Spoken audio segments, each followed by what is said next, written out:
Pick your Alright, hero. Or villain. alright. I'm not judging. I hope everybody's having a great day. It's a beautiful day in the neighborhood. This is my first match on the new board. So we're gonna watch this as we go over is Daredevil cooking right now? Because right now, word on the street is this is the best episode of the season. And I want to talk about it in regards with everything that is going on. So the episode opens up I trust him. from the jail cell point of view of Bullseye, 30 seconds before you showing a attack. blue Get rose. ready. Blue is his theme color, so they're really emphasizing on that, which I thought was pretty cool because I've never seen a blue rose before, if you ask me. And I thought that was a pretty unique touch that they did on that. And he's being moved from, I guess, The battle starts in isolation to Gen Pop, 5, 3, and he 2, is 1. under I need to get the this capsule mission area. awareness Got that it? he's not supposed to be in there. He's trying to let them know in that, and they're like, "Nah, you're going in there." So somebody with high pull put Bullseye into Gen Pop, and then they had the audacity to put him in Gen Pop with his hands tied. Like, if you're gonna put him in Gen Here come Pop the bad guys. with a bunch of people that's probably gonna want to whoop on him, you at least should have given him a fighting chance. At least give him one hand. You know, I would have given him at least one hand, not two.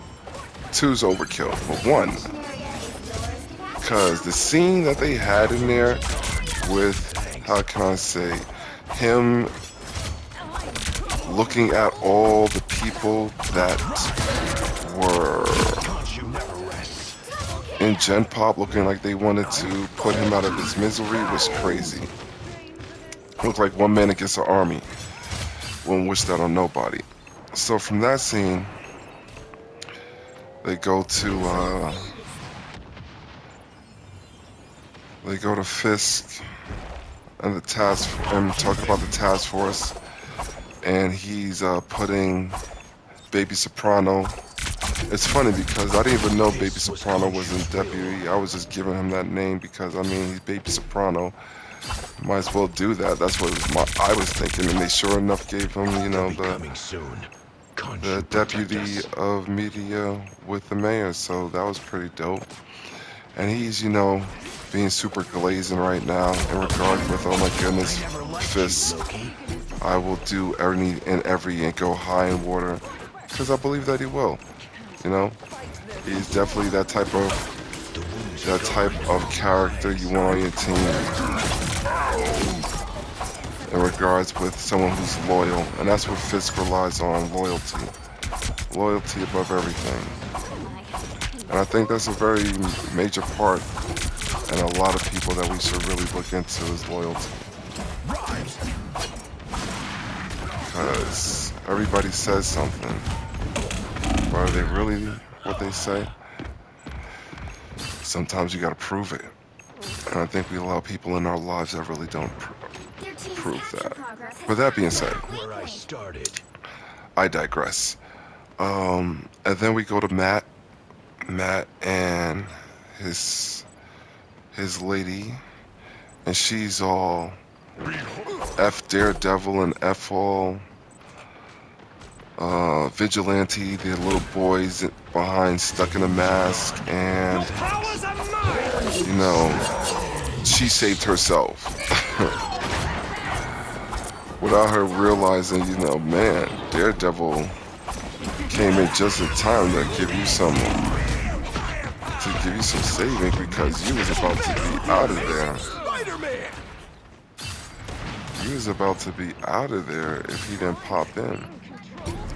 So she's on the trip, and then all of a sudden, uh, More than half of the Fisk's mission right area. hand Keep going. pops up at his door looking for his girlfriend. And I was like, God damn, this guy's got balls. Because Fisk is really feeling himself right now. He's not that whimpering, I wouldn't say whimpering, that's totally disrespectful. But he's not that guy that was first started with Mayor. When he first started with Mayor, he was very uneasy, not sure But now he looks like he's got, his confidence and swag back, which I thought was pretty dope. He controlled the room. So shout out for them making him feel like, himself again. Because as you can see, when the season first started, he was all slim down. They talked about the diet, but now he's off the diet because he's been eating good and, looking like that Kingpin role, which he is playing the hell out of. So that being said, 30 seconds Matt before goes to the your attack. office, Get ready. talks to his people, feels like there's nothing working because no matter what he does, it just doesn't work. It's shit on top of shit, and the system's always corrupt, which it is. You know, that is the way the world works. It's all a Ponzi scheme, and we're all playing a part. But I digress. So from there, Vanessa and Fisk link up, I'm used to fighting on the streets, not across all space and time. he takes her to the dungeon where he's keeping her ex-play toy. And man, shout out to the details of this show, because fun fact, he gives her an option as she looks at the guy in the cell. He gives her the key or a gun, and you choose what you want to do. You want to set him free or you kill him. And he explains to him like, yo, I can't stand the thought of him, his hands on you. He said how much you liked his hands and things of that nature. Oh yeah, FYI, she really did set up Old Boy from the last episode, which I really thought she did. I was hoping that she did, and they paid that off. So I was proud of that. And Fisk is testing her loyalty, and he's giving her another situation to show that she's loyal to him and him only. And the key is a key from Alcatraz. If you know, you know what that is and where that is. But a fun fact, it's an old prison that used to stand in San Francisco.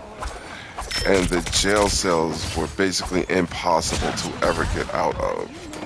And he had this man locked up in a prison that nobody was meant to get out of, in this little jail cell that he had, which I thought was pretty cool. The attention to detail. The attention to detail was pretty dope. So I did like that.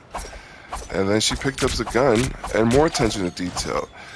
He said he can't stand his hands. She shoots him right in the hands.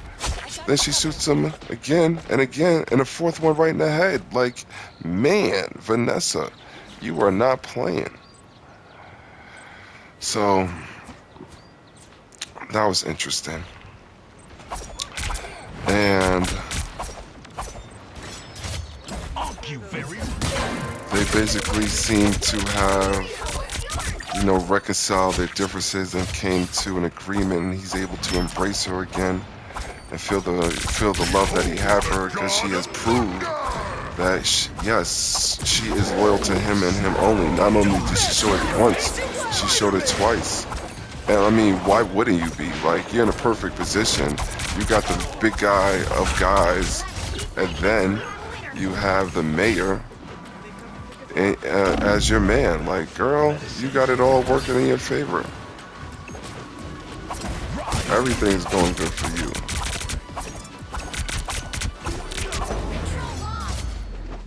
And so, all that is working well in her favor.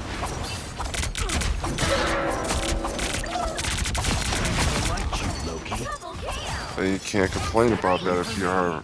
Vanessa, you're doing well for yourself right now. You're moving on up from a common art dealer to selling paintings to being the mayor's wife. Like, that's usually how it goes, man. You don't get no Jezebel that you got in a club. You get somebody that's sophisticated, that has some culture, that nobody's really paying attention to. And I'm pretty sure, yes, many men have paid attention to her, but many men in status, have not paid attention. And then she came in and she does her job. She fills the role of the boss when he's not there. And then she shows how loyal she is to him. by taking out the man she used to, ride like that pony. So that's crazy. But it is what it is. So they go to the ball, they go to the gala. I'm Oh, before they go to the ball and Khonshu, gala, protector of the overnight Matt is travelers. outside of the bar where Foggy got 30 killed at. seconds before you attack. And he Get goes ready. in after the woman asks if you're going to be a hobo just standing out there. And they're talking, and she brings up that he was You about to are have this actually here, his right? particular Or drink am I that he imagining drinks when this? he know he's about to win a case, meaning that somebody was going to No. flip on Vanessa, and that's why she hired Bullseye The battle to starts in 5, take 4, out him, 3, 2, the informant 1. that was going to flip and take out Foggy. But Daredevil doesn't know All you that, but need it to all do is comes to capture the play mission later area. on during the Got it? episode. But he goes to the jail and tries to figure out who hired him to kill Foggy. And Bullseye's like, yo, you want that information, you're gonna have to get me out. And Daredevil's mocking him with the, oh, you want some justice? That was funny. Like, I couldn't even seen that in the comic, but the way he was mocking him was hilarious. I thought it was pretty dope. And then he bashes his head on a table, which I thought was pretty wild. And so that was crazy, Vengeance is served. which was wild. And then they get to him trying to get out. And he literally knocks on the door and tells the security guard that he hit his head on the face, and they go with it, and he leaves. All right, so he's still trying to figure out who sent the god their Bullseye. So as Bullseye's getting stitched out, this man literally went psycho mode and yanks out his own tooth from his mouth and uses it as a spear to I found them. how can I say, spit out like a missile in the security guard's face. He unleashes himself. That was graphic. He unleashes himself, and then from there, he grabs a pair of scissors, takes out part of the scissors, and one hit taps both the security guard and the doctor that was there. Takes the doctor's clothes, gets on the bus that was leaving, and exits the scene. Escapes the jail cell, I should say. Now we're at the gala, and at the gala there's a reporter there, and the cops have now taken upon themselves to be the dirtbags that you would want that types of dirtbag enforcers to be, and they take the reporter's hand and they put it in a deep fryer. I thought that was crazy. And then the commissioner runs up on them, and they say, "We don't work for you, kick rocks." And they do. They do exactly that. He does exactly that. Then he runs into the black girl, which was chilling with Baby Soprano.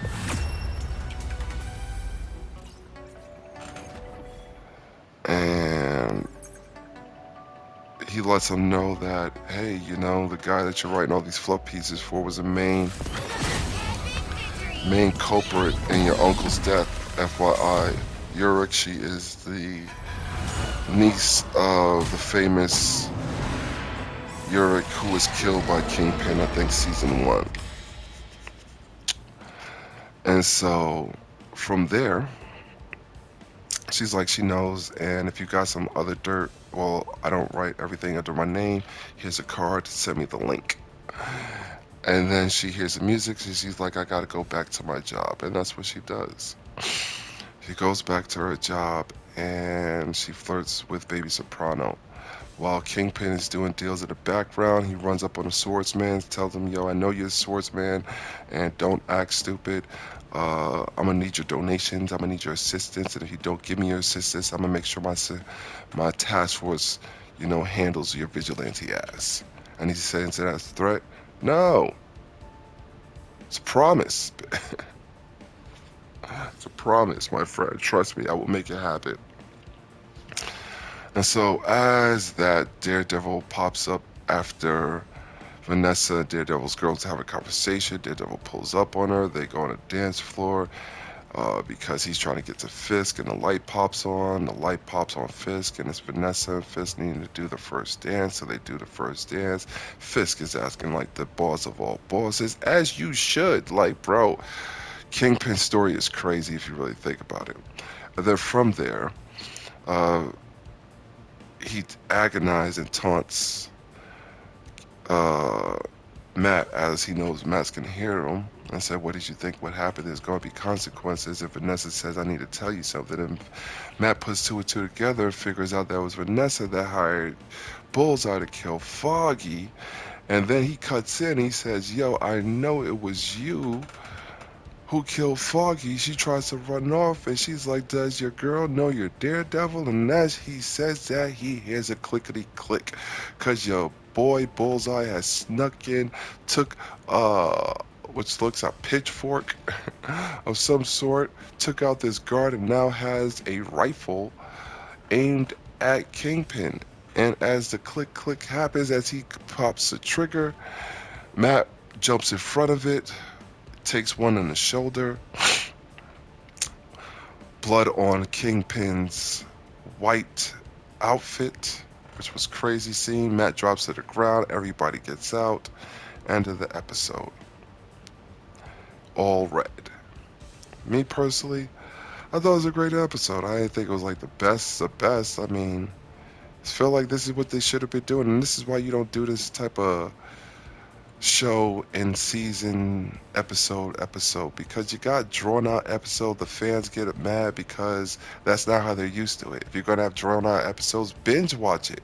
You have the power to binge watch it. Make it a bingeable episode. You dragging it out for talks about, nah, man, because it's going to be dead episodes because you want to have all this lawyer jargon in there.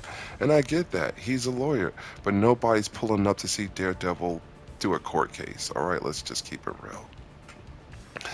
So is Daredevil cooking? I think it is brewing right now because from what the direction that they're taking it in and where it could go in the future, season 2 already showing promise with the black outfit, talking about Daredevil maybe on the run. Will Fisk out him? I don't know if Fisk will out him because you can't really out him and say, vigilantes are scum when one just literally saved your life. So I don't know how you're going to do the spin on that, but maybe he will. But sooner or later, the jig is going to be up for Matt. Somebody's going to know, and I think the girlfriend will find out. But other than that, I thought this was a great episode. Not the best. I thought it was a good episode. Not a great episode. I thought it was a good episode. I like the color contrast on Bullseye. But other than that, I think it's brewing. It's not cooking right now. It's not cooking. It's brewing. But other than that, thanks for listening. Hear me yap about this. It's been real. And I hope you enjoyed watching the gameplay because it was great. It was great. Seeing your boys first time on the match get the MVP. The man stood 10 toes down. Y'all have a good one. Follow me at Mashing Buttons 101 on Twitch. Follow me at Mashing Buttons 101 on YouTube. And Mr. Butt Masher on Discord.